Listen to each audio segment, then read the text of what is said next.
Breaking Gulf News. London, could Britain give up the bomb? For 6 decades, British governments have considered unilateral nuclear disarmament unthinkable, but the once unthinkable is the Labour Party's new normal. Britain's main opposition party has just elected a leader from the radical left, and this week party members may commit a future Labour government to scrapping Britain's Trident nuclear arms program. It's the latest signal that new Labour leader Jeremy Corbyn is prepared to consider policies that were off the agenda for decades, from nationalising industry to diverging on foreign policy from the United States.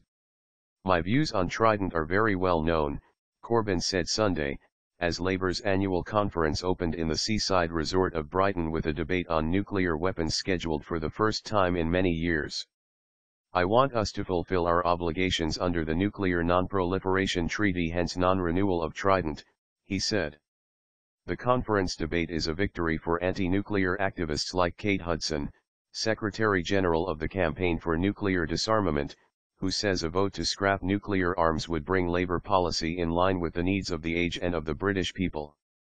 But it's a source of despair for Labour centrists, who think the party faces electoral oblivion under Corbyn. John McTernan, a former aide to Prime Minister Tony Blair, argues that nuclear weapons are deeply and broadly supported by British voters. So to make the centerpiece of your first conference a turn towards unilateralism is a resounding signal to the public that you don't want to be a party of government, he said.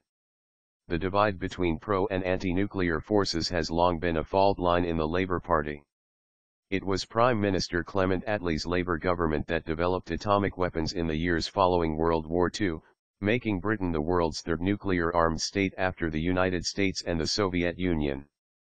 Every British government since then, Labour, Conservative, or coalition, has maintained nuclear weapons.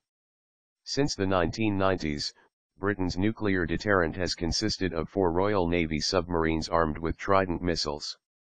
Labour briefly adopted a policy of unilateral disarmament under leader Michael Foot, whose election-losing 1983 party manifesto was described by one Labour lawmaker as the longest suicide note in history. Labour's 1980s defeats led Blair and other young leaders to create New Labour, repositioning the party as patriotic, pro-business, and strong on defence. They also centralised control over communications and decision-making, turning Labour conferences from heated policy-making meetings to slick political pep rallies. New Labour won 3 consecutive elections from 1997, but the party lost power in 2010 and was trounced by Prime Minister David Cameron's Conservatives in a May election that focused largely on perceptions of economic competence. Party members reacted by turning away from Blairism, derided by those on the left as Tory-light policies. This month Labour elected Corbyn, a 66-year-old backbench lawmaker who promises to combine old-school socialism with a new style of politics. He is a sharp critic of Blair-era pro-business economics and international military engagements, notably the 2003 invasion of Iraq, and advocates more grassroots democracy in the party.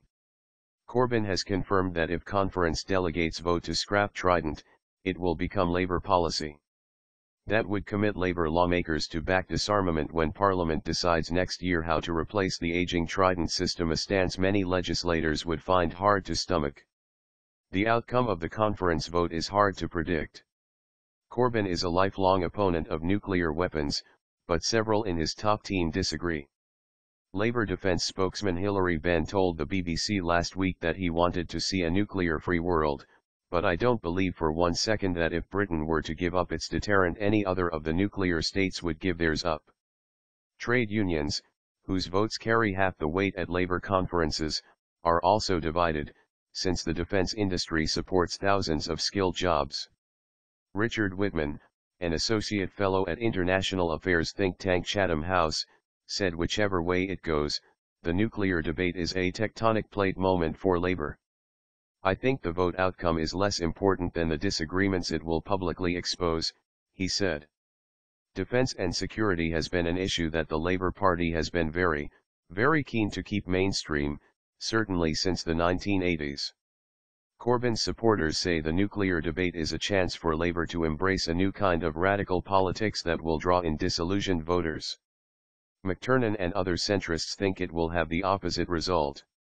Having lost an election by being economically incredible, the Labour Party now proposes to be incredible, unbelievable, and unsafe on national security, he said. AP